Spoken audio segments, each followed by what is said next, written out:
Я для себя принял, что я не должен остаться в стороне, да, вот, от всего этого действия, так скажем, темных сил, да, вот, воздействия на нашу родину.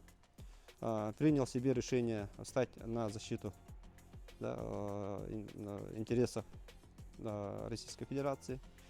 И в начале года, вот текущего года,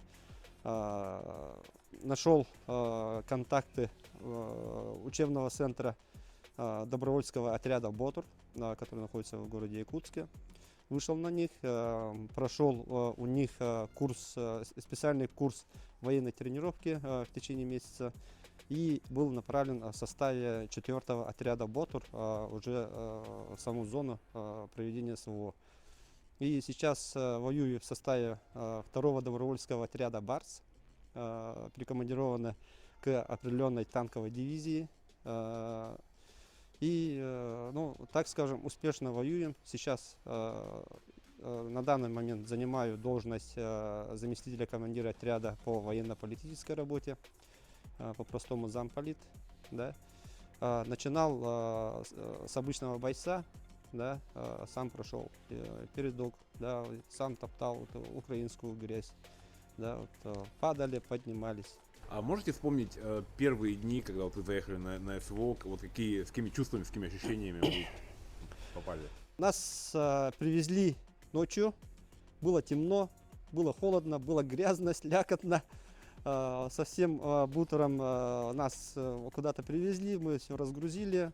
Мы понимали, что попали в зону СВО, да, вот, на переднюю линию, да, вот, ведения боевых действий. Но было такое чувство потерянности, да, вот, где мы, да, вот, что, где, как, чего вот, было. Ну, вот, первая ночь, ну, вот, у меня по чувствам так прошла. Но потом уже, ну, вот, обосновались, осмотрелись, ну, потом уже вошло в обычное русло, да, вот, именно войны, русло войны, так скажем. Вот. На ваш взгляд, может ли человек привыкнуть к жизни на войне? Так, скажу так, на самом деле это очень сложный вопрос. Это зависит от самого человека, как, да, вот, как он вообще сам устроен, как устроено его мировоззрение, восприятие всего, да. Ну, для каждого человека это индивидуально. Вот, кто-то привыкает, да, вот, кто-то вот, по истечению срока контракта продлевается, кто-то уезжает в отпуск и обратно возвращается, кто-то говорит, для меня война все как бы закончилась, завершена, но через определенный период времени они все равно возвращаются. Есть такие люди, да. Есть такие люди, которые вот все вот говорят по истечению срока контракта, говорят, все, вот для меня хватит, да, вот есть такие люди. Но я, наверное, из той категории людей, которые вот думают, ну, вот, и понимают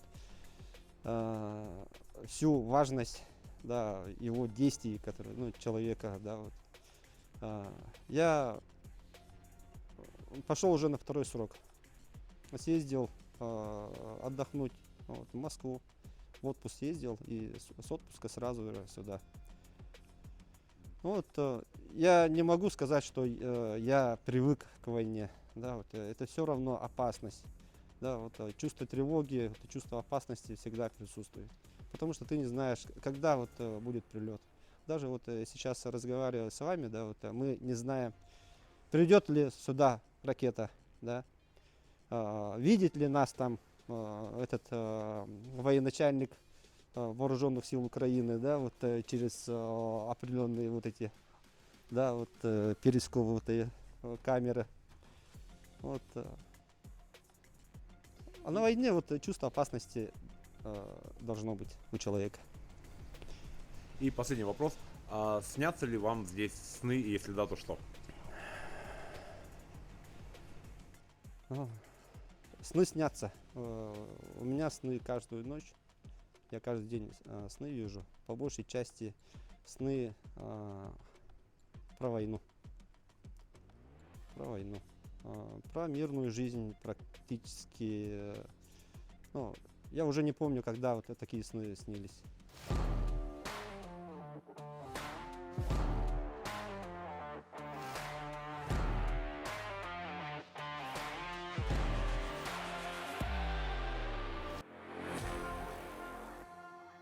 Я оказался на СВО, потому что брат уехал, за братом поехал Добровольцем. добровольцем. Ну, в январе переехал, осознал, где я попал. Ну, здесь нашел хороших друзей, братьев своих, которые тоже со мной служат, до сих пор есть. Вот, ну, как сказать, ну, нормально, работаем, свое дело делаем. По чему или по кому ты больше всего скучаешь из мирной гражданской жизни? Ну, жене, дочке, сыне скучаю. Но все равно иногда связь дают, выходим в связь. Вот. Так, ну, жене, ребенка все равно скучаешь. Ты уже думал о том, что ты сделаешь первым делом, когда вернешься домой с победой? Ну, конечно, дочку обниму, жену, вот, ну, сына тоже. Вот. Тебе здесь снятся сны? Сны сначала были, сейчас нет. Что снилось? Но все равно мы здесь воюем. А вот сны были, сейчас нет, нормально. Адаптация, все равно человек адаптации идет.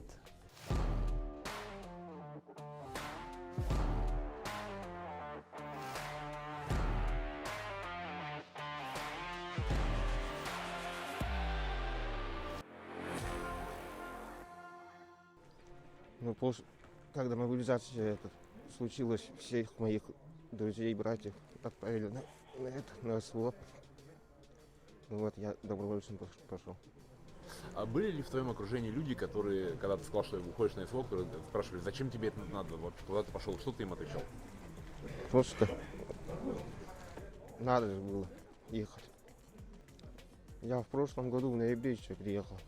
Уже год. Скажи, пожалуйста, а человек может, на твой взгляд, вот, или конкретно ты, можешь привыкнуть к жизни на войне? Да, можно.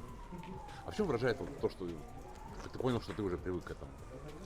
Ну, постоянно мы же там на передовом. Там быстро привыкаешь. По кому или почему ты больше всего скучаешь из мирной гражданской жизни? По дочке. Все.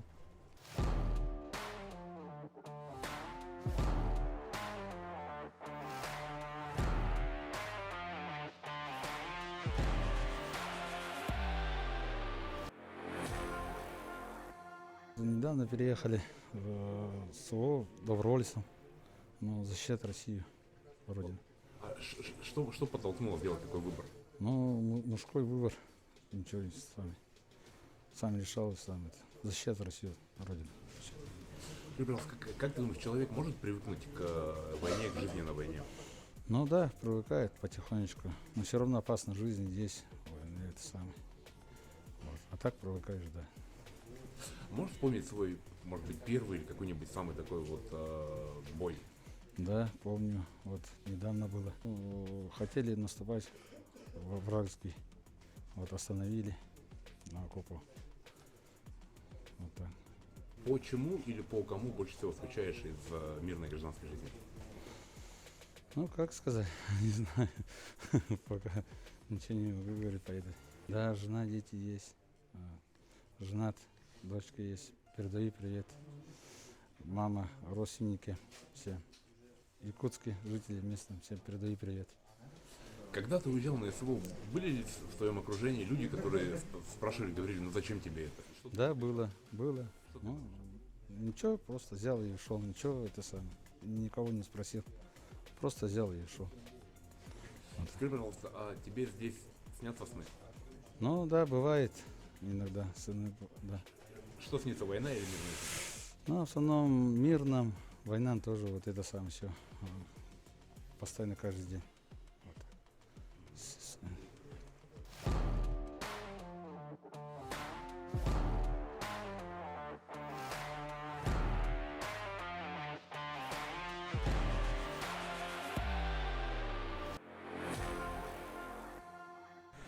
Ну, не знаю, можно сказать и патриотические мысли. По телевизору смотришь, там пацаны молодые видно.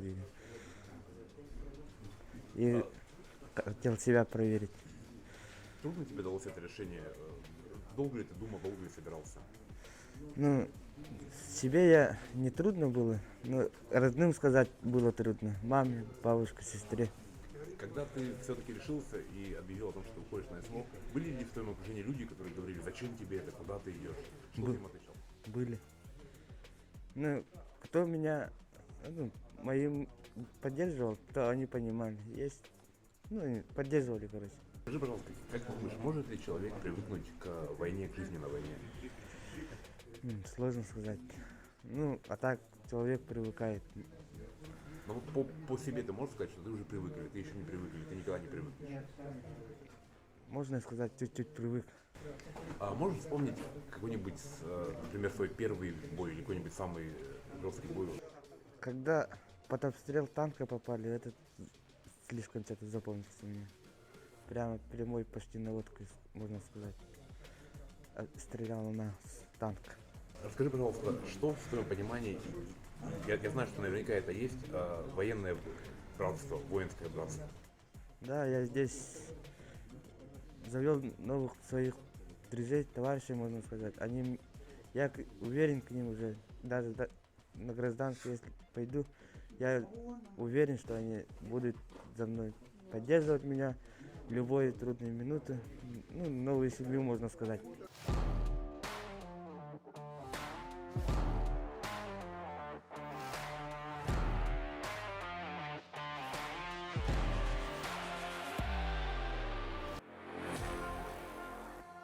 Сначала хотел добровольческими, там потом, документы не получилось, а потом через Минобороны контракт подписал, летом в июне. И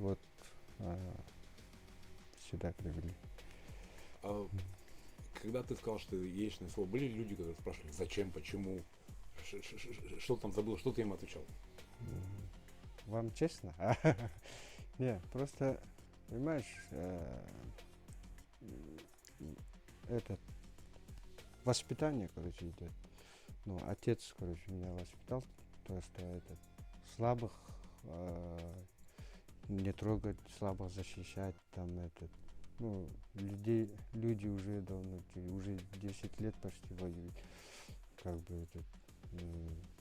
чтобы не оставаться в стороне и просто защищать мирных людей. Я один, конечно, всех не защищу, но хоть какую-то пользу принести. Я не фанатик, это просто для этого. А по кому или по чему ты больше всего скучаешь из мирной гражданской жизни? А по кому и почему? Конечно, родина, Алаш, природа, охота, рыбалка. Тут тоже охота, но здесь звери с ружьями ходят. В ответку могут стрелять. Там по родным, по детям. Мама, папа. Конечно, там скучаешь. Далеко же, сколько тысяч километров. Но здесь просто наши гуманитарщики, опорные пункты, им хорошо работают. Когда с нашей земли тоже приезжают, помогают, тут как родственники, нормально. Это самая главная поддержка, она очень помогает, боевой дух туда-сюда. Главное, духом не сломать. Если сломаешь, уже считай 200.